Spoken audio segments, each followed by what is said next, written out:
भाई कि आपके पास इस तरीके की प्रूविंग के लिए गिवन गिवन का मतलब यहाँ अल्फा है और एच गिवन है, और गिवन को लेते हैं और सीपी को लेते हैं, उन दोनों को यूज करके प्रूव कर देते हैं। तो एक्स का वैल्यू मैंने यहाँ लगाया है, बस सॉल्व किया। y is equal to h upon 3, y मेरा हाइट ऑफ सिलेंडर है और एच मेरा किसका है, height of cone. Hence the height of cylinder is 1/3 that of cone. Prove. तीनों चीजें हमने इजीली प्रूव कर ली। ठीक है बेटा, हो गया। चलिए ओके करिए जल्दी से, जिस जिसका होता चला जाए, जिस जिसका होता चला जाए ओके करते चलिए।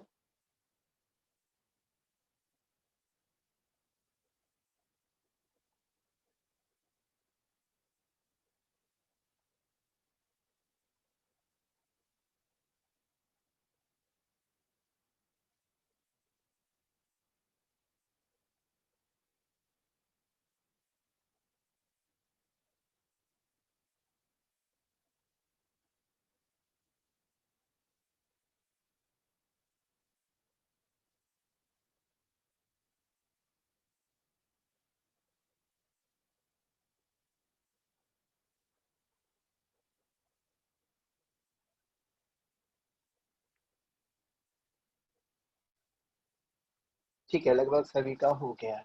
Now see the next one.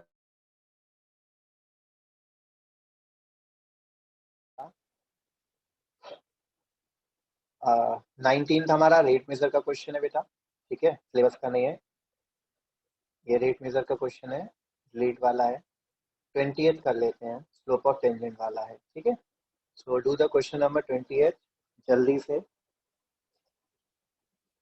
और सारे इसके ऑब्जेक्टिव भी कर लेना क्योंकि ये इंपॉर्टेंट रहते हैं। Try this question. The slope of the tangent to the curve x और वाई दे रखा है at the point is this one. हो जाएगा, सीधा सीधा है। नहीं करा रहा बेटा ये 12, किसी को पूछना है तो पूछ लो, बट इजी है। सिंपल क्वेश्चन है, एक्सरसाइज में ऐसा क्वेश्चन किया है, पैरामेट्रिक फॉर्म है, वहां से इजीली हो जाएगा। स्लोप ऑफ टेंजेंट पूछना है जो कि रिप्रेजेंट करा था d y over d x. यहाँ एक्स और वाई टी में दे रखे हैं, तो d y over d x कैसे निकलेगा, d y over d t upon d x over d t. वहां पे पॉइंट लगा देना 2 और 1। अच्छा पॉइंट वाला, ठीक है, करा देता हूँ।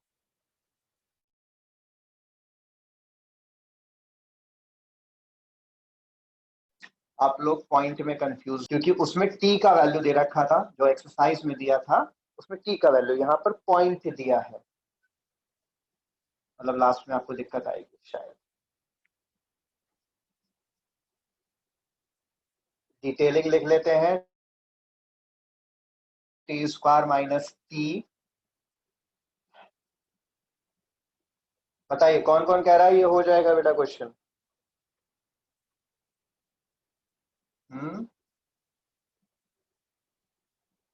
Slope of tangent at point कितना, 2, -1। ठीक है, question number 20।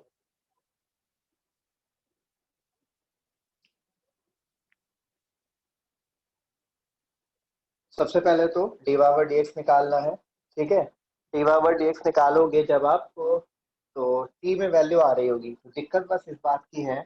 D over d x निकाल लिया, आ जाएगा आसानी से। पहले तो y का डिफरेंशिएट करा करो जिससे कि कंफ्यूजन ना रहे। 4t-2, ठीक है, dx over dt it will be equals to कितना आएगा बेटा, dx ओवर dt ये आ जाएगा मेरा 2t+3।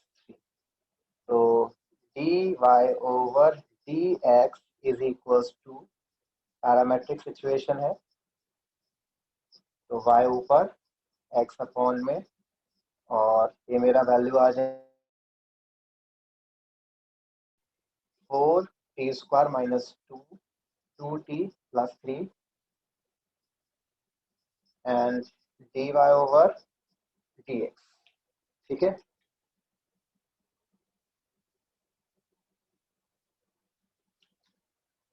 ये dy ओवर dx आ गया। अब दिक्कत क्या आ रही है, मेरे को ये पॉइंट दे रखा है, अब ये पॉइंट कैसे लगाऊं इसमें, बताइए।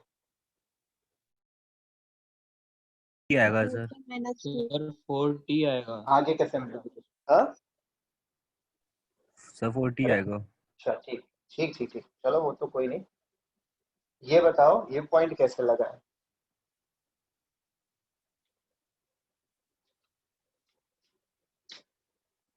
बताइए कैसे लगाए जाएंगे ये पॉइंट?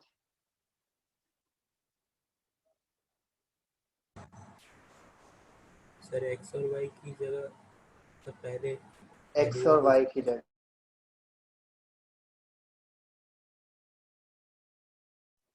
ठीक, एक्स और वाई की जगह अगर हम लगाएंगे, ठीक है।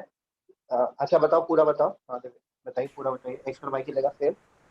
सर फिर सर टी की वैल्यू निकल आएगी वहाँ से। हाँ बेटा करेक्ट, बिल्कुल करेक्ट। देखिए जनरली जो नॉर्मल क्वेश्चन होता है, क्वेश्चन को समझना, नॉर्मल जो क्वेश्चन होता है, अगर वो यहाँ पे टी में दे रखा है तो वो टी देते हैं, at t is equals to इतना, या थीटा में होता है तो at theta is equals to इतना, ठीक है। और अगर वैल्यू नहीं देते हैं तो फिर हम उसे ऐसे ही कंटिन्यू करते हैं। लेकिन यहाँ पे उन्होंने पॉइंट दिया है, ये पॉइंट हमेशा एक्स और वाई को रिप्रेजेंट कराते हैं, इसको, क्योंकि एक्स कॉमा वाई लिखने का तरीका क्या होता है, x comma y, t comma something थोड़ी ना लिखते x comma y. So these are the values of x and y. तो ये x की जगह लगाइए, ये y की जगह लगाइए, वहां से आपको t की वैल्यू मिलेंगी, t की दो वैल्यू मिलेंगी, और जो कॉमन वैल्यू होगी, मैंने आपको मतलब पैरामेट्रिक पैरामेट्रिक फॉर्म क्या बताया था, पैरामेट्रिक फॉर्म कहा था कि x और y डायरेक्टली रिलेट ना करके एक तीसरे वेरिएबल से रिलेट करते हैं। मतलब अगर मैंने लिखा x is equal to y square, तो x और y डायरेक्टली रिलेट कर रहे हैं, x का एक वैल्यू कोई भी लो उससे y निकलेगा, y का वैल्यू कोई भी लो तो x निकलेगा। मतलब x और y की अलग अलग वैल्यू नहीं ले सकते आप, क्योंकि एक लोगे तो दूसरा उस पर डिपेंड कर रहा है, एक वैल्यू जो आएगी उसके अकॉर्डिंगली दूसरी वैल्यू आएगी। अब इसी तरीके से पैरामेट्रिक में क्या होता है, जैसे ये पैरामेट्रिक है, एक्स टी पे डिपेंड है, वाई टी पे डिपेंड है, तो इसका मतलब क्या हुआ कि टी डिसाइड करेगा, मतलब टी उन दोनों को रिलेट करेगा, तो एक्स और वाई इनडायरेक्टली रिलेट करते हैं, तो उन्हें पैरामेट्रिक सिचुएशन कहते हैं। डायरेक्टली रिलेट नहीं कर रहे हैं यहाँ पे, इनडायरेक्टली किसके थ्रू रिलेट करते हैं, तीसरे वेरिएबल के थ्रू, तो तीसरा वेरिएबल टी है, तो उन टी का जो कॉमन वैल्यू होगा, दो वैल्यू आएंगी, यहाँ से क्वाड्रेटिक बनेगा, यहाँ से क्वाड्रेटिक बनेगा, दो वैल्यू आएंगी दोनों जगह से, लेकिन एक वैल्यू मैच करेगी, जो वैल्यू मैच करेगी वही आपको लेना है। क्यों? क्योंकि एक्स और वाई पैरामेट्रिक सिचुएशन में अगर होंगे तो टी पे डिपेंड करेंगे, टी जो कॉमन होगा दोनों के लिए वो कंसीडर किया जाएगा। So here what you need to do, आपको एक्स का वैल्यू यहाँ लगाना है, वाई का वैल्यू यहाँ लगाना है, टी क्वाड्रेटिक बनेंगे दोनों जगह से दो वैल्यू मिलेगी, कॉमन वैल्यू आप लिखेंगे, hence the common value of t is equal to this one, और फिर वो यहाँ लगेगी, तब जाके आपको कंप्लीट स्लोप ऑफ टेंजेंट मिलेगा। ठीक है, इसकी वजह से मुझे ये क्वेश्चन बताना हुआ। करिए जल्दी से सॉल्व कीजिए, ये फेयर वर्क होगा, रफ नहीं है बेटा, फेयर वर्क है।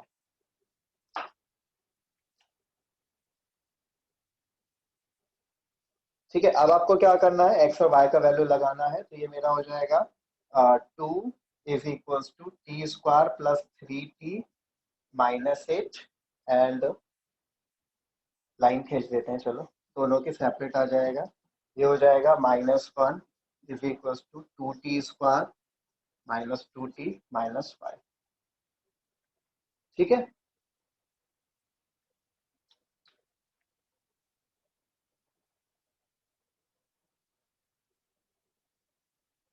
सॉल्व करिए, टी का वैल्यू निकालिए। सॉल्व कैसे होगा, क्वाड्रेटिक बनाने के लिए 2 को उधर ले जाते हैं, तो ये हो जाएगा t square plus 3t minus 10 is equal to 0, and here 2t square minus 2t minus 4 is equal to 0, -4 होगा ना, प्लस 3। वैल्यूज निकाल के बताइए बेटा, टी का कितना वैल्यूज आएगा।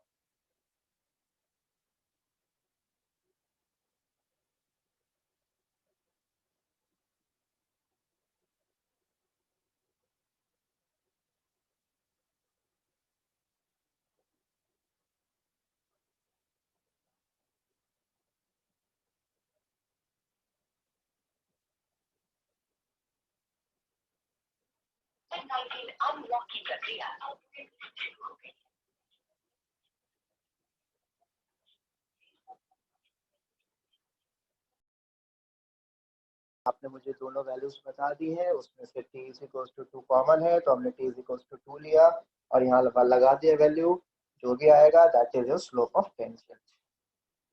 ठीक है, वर्किंग समझ आ गया। इस छोटे से क्वेश्चन में ये छोटी सी चीज थी जो मतलब होगा क्या ना, जब आपका बोर्ड का एग्जाम होगा ना तो उसमें पूरा पेपर इस तरीके से डिजाइन होता है कि आपसे पूरी नॉलेज ले ली जाती है। मतलब अगर आपने कोई भी चीज छोड़ दी होगी ना तो आपका वही नॉलेज कम हो जाएगी, वही 1-2 नंबर छुट जाएंगे। और हम जनरली क्या करते हैं, हम नहीं स्पेशली आप लोग जनरली क्या करते हैं, बड़ी बड़ी चीजों पे नजर डालते हैं, छोटी छोटी चीजों को इग्नोर कर देते हैं। जैसे कि मतलब ये क्वेश्चन है तो इससे रिलेटेड चीजें पूछी जा सकती हैं। क्यों? क्योंकि इसमें एक छोटा सा कॉन्सेप्ट ये था कि आपको टी का वैल्यू बताना था। अब आपको पता लग गया, अब ये क्वेश्चन आ जाएगा तो हो जाएगा। लेकिन जब हम पूरा सिलेबस पढ़ लेते हैं तो ऐसी छोटी छोटी चीजें हजारों हो जाती हैं जिनको अगर आप प्रैक्टिस नहीं करते हो, मान लो इसको आपसे मार्च में डायरेक्टली पूछा जाए एग्जाम में तो हो सकता है स्किप हो जाए, आपको थोड़ा सोचना पड़े। और मैं इस चीज की नहीं, ऐसी बहुत सारी चीजें हैं जो छोटी छोटी होती हैं और हम भूल जाते हैं, उसकी वजह से हमारे मार्क्स कम हो जाते हैं, वो भी इसलिए क्योंकि प्रैक्टिस नहीं किया होता है। तो बताइए अच्छा इसका आंसर कितना आया? जो भी आया आपका स्लोप ऑफ टेंजेंट हो जाएगा। ठीक, नेक्स्ट 20th हो गया। 21, हाँ this is also very important question number 21। 2 number में ये पूछा जा सकता है।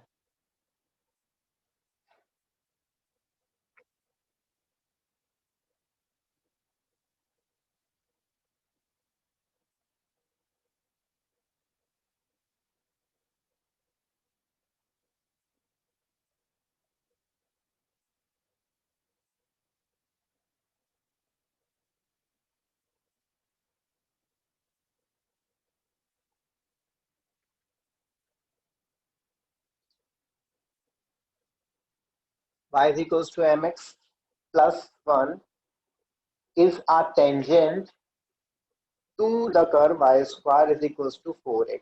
ठीक है, 21 y is equals to mx plus 1 and y square is equals to 4x। ठीक है, और m का वैल्यू निकालना है जबकि ये दी गई लाइन इसकी टेंजेंट है। बताइए कैसे करेंगे? m का वैल्यू निकालना है और ये मेरी टेंजेंट है दिए गए कर्व की, नीचे कर्व का इक्वेशन लिखा है एंड मिसिंग वैल्यू इसमें m है, we need to find out the value of m का वैल्यू निकालना है। बता सकते हैं कोई जना कैसे करेंगे?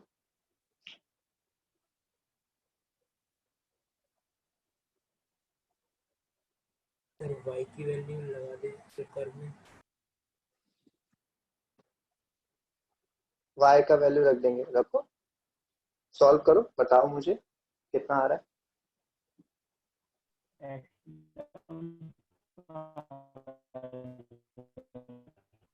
यार आवाज बहुत हल्की आ रही है, 1 मिनट।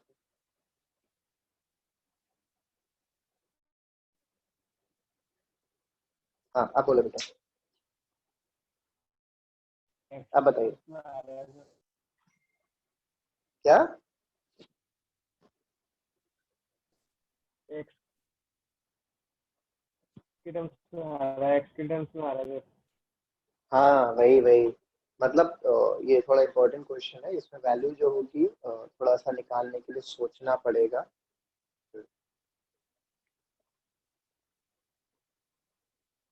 m की वैल्यू निकालनी है लेकिन x की टर्म्स में नहीं होगी।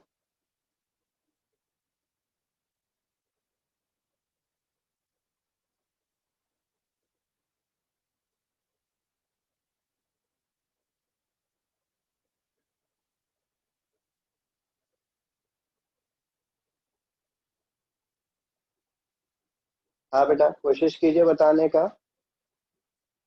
आशीष, आकाश, आयुष, दिव्यांश।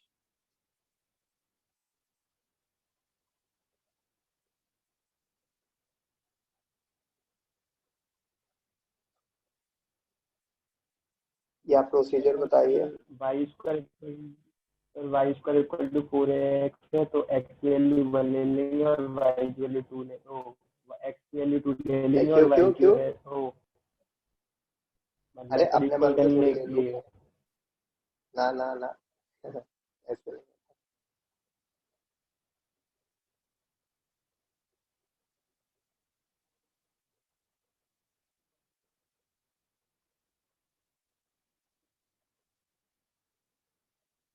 देखो, इसका अलग ही लॉजिक है, और लॉजिक इतना बढ़िया है कि अ, मतलब आप देखते रह जाएंगे।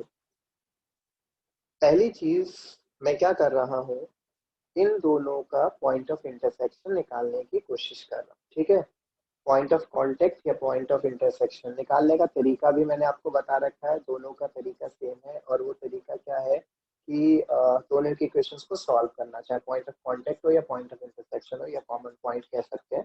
तो आपने बताया y का वैल्यू, ठीक है, y का वैल्यू लगा देते हैं। Here I am going to replace the value of y।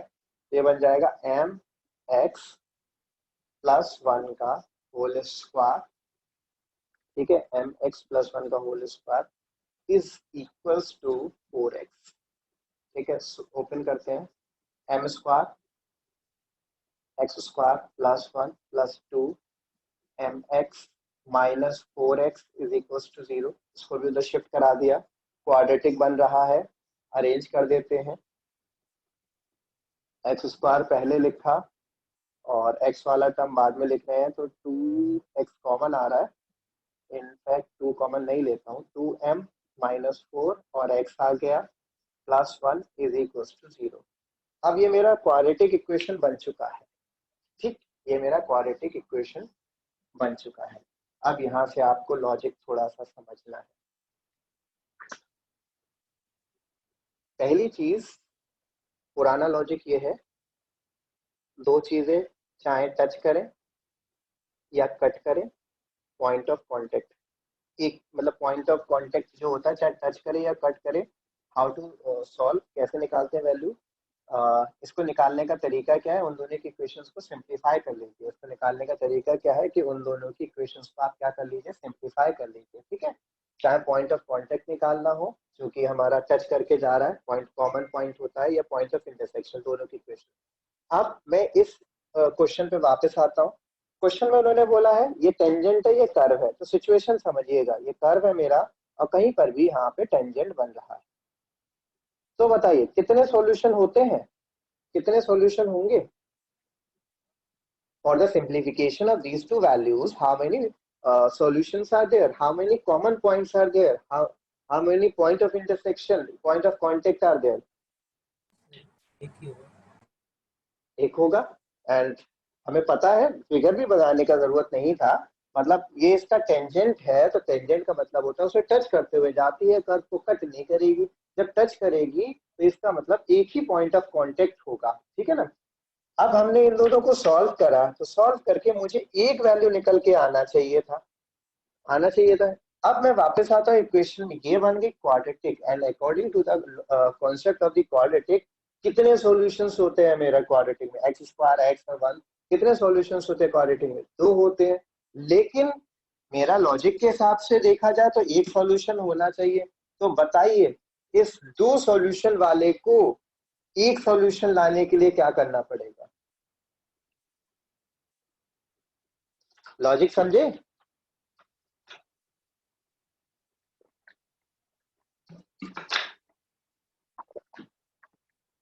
क्या चीज है मेरा कि यहाँ पे मेरा क्वाड्रेटिक बन रहा है। क्वाड्रेटिक में आप जानते हैं डिग्री के अकॉर्डिंग सॉल्यूशंस होते हैं, लेकिन मेरा लॉजिक ये है कि टेंजेंट और कर्व है, तो उन दोनों को अगर मैं सॉल्व करूंगा तो मुझे एक पॉइंट मिलना चाहिए। यहाँ से मेरे 2 पॉइंट मिल रहे हैं, तो इन 2 पॉइंट को एक में कैसे कन्वर्ट किया जाए, this is my question. Differentiate करेंगे। नहीं,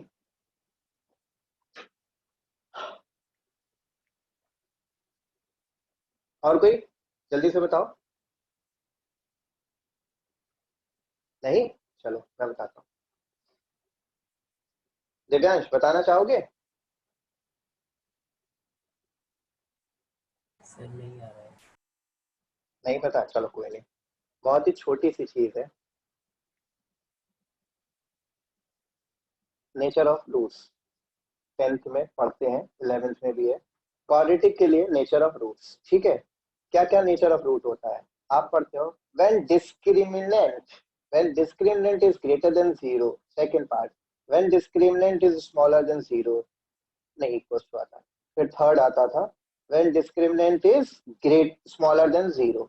तो जब डिस्क्रिमिनेंट होता है d स्क्वायर माइनस 4ac, याद है discriminant d square minus 4ac। Quadratic की बात कर रहा हूं मैं, nature of roots for quadratic equations, quadratic में दो होते हैं।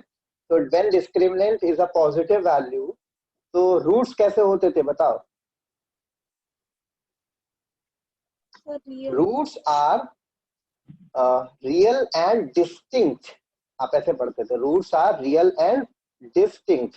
What is the meaning of distinct here?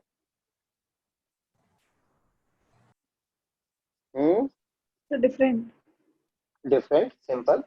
And when the value of the discriminant is negative, तो no real roots, या फिर हम लिखते थे roots are imaginary, क्योंकि अंडर रूट में आ जाते थे। रूट्स आर इमेजिनरी या फिर नो रियल रूट्स, ये दोनों में से एक स्टेटमेंट लिख देते हैं। रियल नहीं है तो ऑब्वियसली इमेजिनरी होते हैं।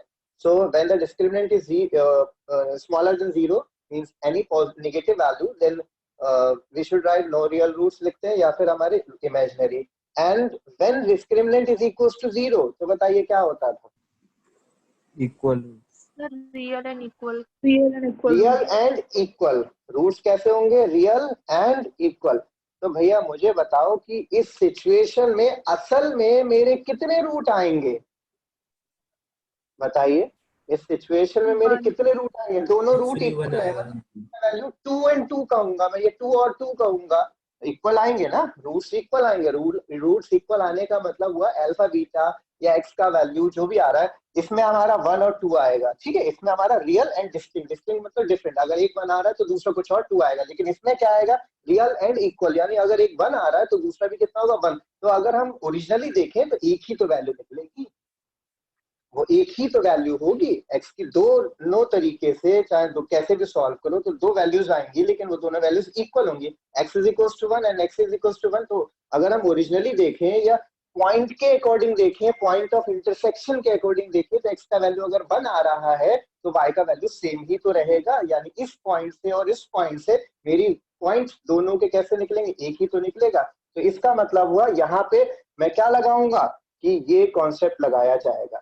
इसमें ये कॉन्सेप्ट क्यों लग रहा है वो भी समझाया मैंने कि भैया मेरा क्या है, ये टेंजेंट है, ये मेरा कर्व है, तो उनका पॉइंट ऑफ इंटरसेक्शन निकालने की कोशिश कर रहा हूं मैं, और कोई तरीका ही नहीं है इसमें, और कोई तरीका ही नहीं है। क्योंकि आप जनरल जो हमारा तरीका होता है, हम इसे डिफरेंशिएट करते थे और डिफरेंशिएट करके कुछ वैल्यू के इक्वल रखते थे। यहाँ ऐसा कुछ है नहीं, क्योंकि अगर जैसे आप कुछ वैल्यू लगाओगे तो एक्स और वाई में चला,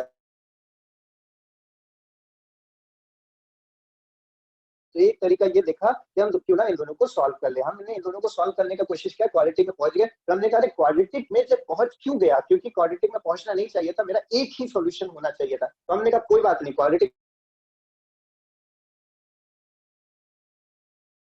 करने दो, हम क्वाड्रेटिक में भी वो तरीका निकाल, तब ये कहां पहुंचेगा? हमारा इस सिचुएशन में पहुंचेगा। तो हम क्या करेंगे बताइए? और सिंगल रूट या दैट मीन्स हमारा रूट्स कैसे होंगे? As we are having only one solution, ठीक, इतना नहीं भी लिखोगे तभी भी कोई दिक्कत नहीं है, आपको सिर्फ वर्किंग दिखाना है। else we are having only one solution, तो एक ही सॉल्यूशन होगा। क्यों? क्योंकि हमें पता है एक ही सॉल्यूशन होगा इसके लिए। तो हम क्या करेंगे? वरना अगर दो सॉल्यूशन हो जाएंगे, दैट मीन्स वो टेंजेंट नहीं है उसका, वो उसका टेंजेंट नहीं है। दो सॉल्यूशन हो गए, वन सॉल्यूशन। तो इसका मतलब क्या रखेंगे आप? रखेंगे बी स्क्वायर माइनस 4ac, यानी डिस्क्रिमिनेंट इक्वल्स टू 0। अपने आप एन का वैल्यू आ जाएगा। From here we will get the value n. कितना आ रहा है? 1। ओके, ठीक। तो बी स्क्वायर माइनस 4ac, यहां से आप कंपेयर करेंगे, पूरा प्रॉपर बता देता हूँ। M square x square plus 2m minus 4x plus 1 is equal to 0। मेरा a का वैल्यू m स्क्वायर है, b का वैल्यू 2m-4 है एंड c का वैल्यू 1 है, ठीक है। एंड हमें रखना है b² - 4ac 0 के इक्वल, अपने आप वैल्यू निकल आ जाएगा।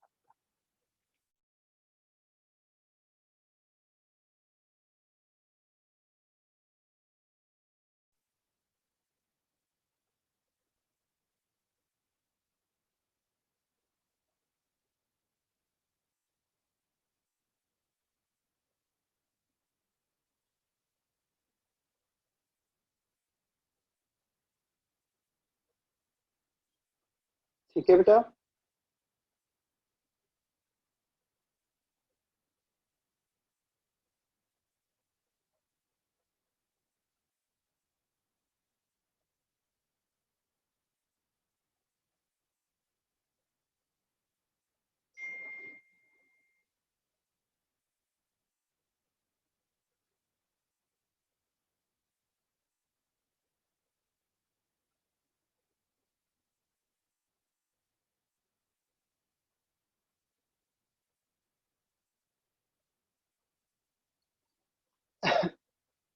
ठीक है बेटा, करो जल्दी से नोट। m का वैल्यू यहाँ से सॉल्व करके हमारा 1 है। Now the next question.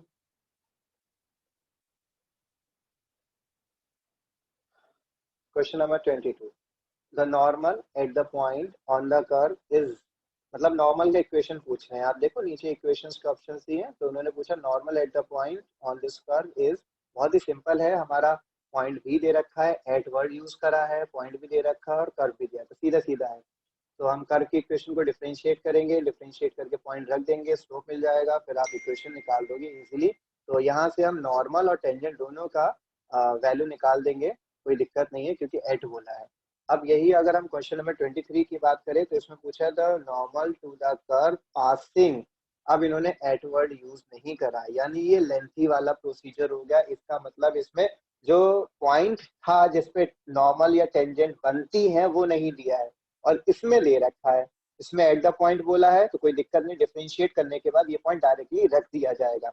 लेकिन अगर मैं इसका बात करूं, इसमें पासिंग बोला, यानी वो जो x1, y1 होता है जो डिफरेंशिएट करके रखे जाते हैं डेरिवेटिव में हमारे, वो पॉइंट नहीं लिए हैं, पहले वो पॉइंट फाइंड होंगे। सो क्वेश्चन नंबर 23 कर लीजिए, और मैंने कराया है इस टाइप का क्वेश्चन भी आपको, इसलिए इसको कंटिन्यू कर लीजिए और 21 हो जाएगा।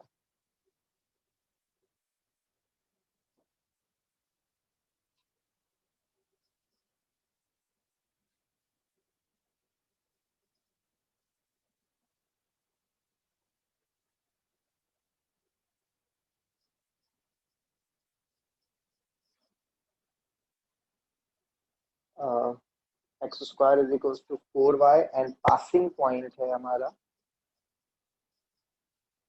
That is 1,2। ठीक है, this is your passing point 1,2।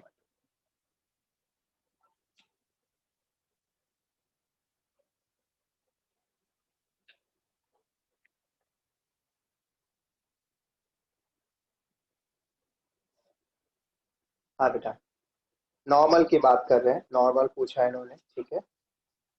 So normal की इक्वेशन पूछा है। सबसे पहला काम वही सेम प्रोसीजर, अब तो रट गया होगा, इसको हमने डिफरेंशिएट करा तो ये आ जाएगा 2x = 4 dy/dx, एंड dy/dx आ गया मेरा कितना, 2 1 2 2 that is x/2।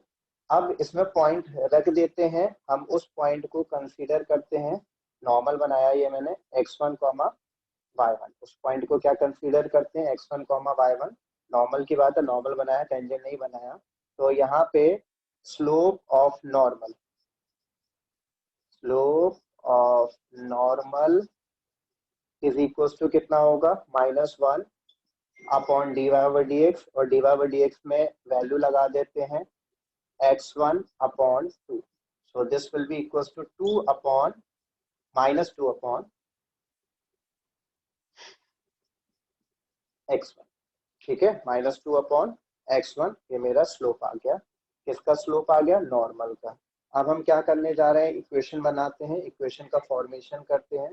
Therefore equation of normal, पहले स्टैंडर्ड फॉर्म लिख लेते हैं।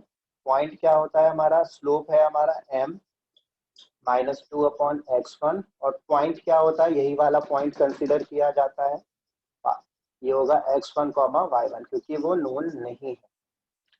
आफ्टर दैट हम इक्वेशन पहले फॉर्म कर लेते हैं, ठीक, इक्वेशन पहले फॉर्म कर लेते हैं। तो इक्वेशन मेरा बनेगा, क्या फॉर्मूला होता है, y minus y1 is equal to m x minus x1। दोनों के लिए सेम फॉर्मूला है, टेंजेंट और नॉर्मल के लिए, फर्क बस उनके स्लोप का है, पासिंग पॉइंट दोनों का सेम रहता है। अब हम वैल्यूज लगा देते हैं, y माइनस y1 कितना है, y1 तो y1 ही है, m कितना है -2/x1 and x minus x1। Now this is the equation of the normal, ये हमारा इक्वेशन ऑफ नॉर्मल बन गया। अब इसमें पासिंग पॉइंट रखा जाता है, चाहे नॉर्मल हो या टेंजेंट हो, और पासिंग वाली सिचुएशन दी जाएगी तो यही वर्किंग होगी, वर्किंग विल रिमेन सेम, अगर इट इज अ टेंजेंट और it is a normal, working same है, मतलब उनका स्लोप निकलेगा जिसका भी है, नॉर्मल या टेंजेंट का, फिर उनकी इक्वेशन फॉर्म होगी। इक्वेशन फॉर्म होने के बाद, इक्वेशन फॉर्म होने के बाद अब उसमें पासिंग पॉइंट रखा जाता है। Here is the passing point, जिसका अब हम यूज करेंगे, और कहाँ रखा जाएगा, x और y में रखा जाता है। सो इनको रख लेते हैं, कितना, 2 minus y1 is equal to -2/x1 and x की जगह 1 माइनस x1 दिया है, ठीक। अब इसे थोड़ा सा सिंप्लीफाई कर लेते हैं, एंड 2 को उधर भेज, चलो ऐसे रहने दो, ऐसे रहने दो, ठीक है। This is your equation number 1, 2 ले लो, 1 कहीं और ले लेंगे, इक्वेशन नंबर 1 ही ले लो, चलो ठीक है, 1 हो गया। अब दूसरी इक्वेशन कैसे बनती है, दूसरी इक्वेशन बनती है with the help of curve. तो कर्व भी हमारा जो ये पॉइंट है इसको सेटिस्फाई करेगा, कर्व की इक्वेशन भी इस दिए गए पॉइंट को सेटिस्फाई करेगी, मींस ये x1 और y1 में है, एक और इक्वेशन चाहिए x1 और y1 में, दो अननोन के लिए दो इक्वेशंस चाहिए होती हैं, तो एक इक्वेशन यहाँ से बनेगी कर्व से। तो हमारा ये क्या बन जाएगा, as x1 y1 also lies on curve, हमारा कर्व पर आ रहा है, तो हमारा ये क्या बन जाएगा, कर्व कौन सा है, x square is equal to 4y, तो ये बनेगा x1 square is equal to 4y1, x1 square is equal to 4y1। अब इन दोनों इक्वेशंस को सॉल्व कर लीजिए, चाहे एलिमिनेशन लगाइए या सब्स्टिट्यूशन लगाइए, कोई सा भी मेथड लगाइए, और इन दोनों इक्वेशंस को सॉल्व कर लीजिए, तब जाके आपका ये वाला पॉइंट मिलेगा, x1, y1। जब ये पॉइंट मिल जाएगा, फिर उन्हें इक्वेशन चाहिए, तो ये हमारा इक्वेशन है, this is the equation of the, ये लिखा ना इक्वेशन ऑफ नॉर्मल, तो ये हमारा इक्वेशन ऑफ नॉर्मल है, इसे इक्वेशन नंबर ए कंसीडर कर लेंगे, इसमें x1 और y1 लगा देंगे, then you will get your answer, ठीक। अब इन दोनों को सॉल्व करना है मेरे को, कैसे कर दें, y1 का वैल्यू लगा देते हैं, y1 का वैल्यू कितना होगा, y1 का वैल्यू हो जाएगा x1 square upon 4, 2 minus x1 square upon 4 is equal to -2 x1 1 minus x1। Solve करो बेटा, जल्दी से बताओ इसमें क्या कितना आएगा वैल्यू, क्रॉस कराना पड़ेगा मुझे, चलो क्रॉस करा देता हूँ, 2x1 minus x1 cube upon 4 -2 plus 2x1, ठीक है ना। 2x1 से 2x1 कट जाएगा, देन आफ्टर माइनस से माइनस भी कैंसिल हो जाएगा, तो x1 इज इक्वल टू कितना आया, x1 is equal to 8, x1 cube is equal to 8, यानी x1 इज इक्वल टू 2, ठीक है। x1 2 आ गया, 2 का वैल्यू यहाँ लगाइए, y1 मिल जाएगा, x1 y1 आ गए, ठीक है। उन x1 y1 को आप कहाँ लगा देंगे,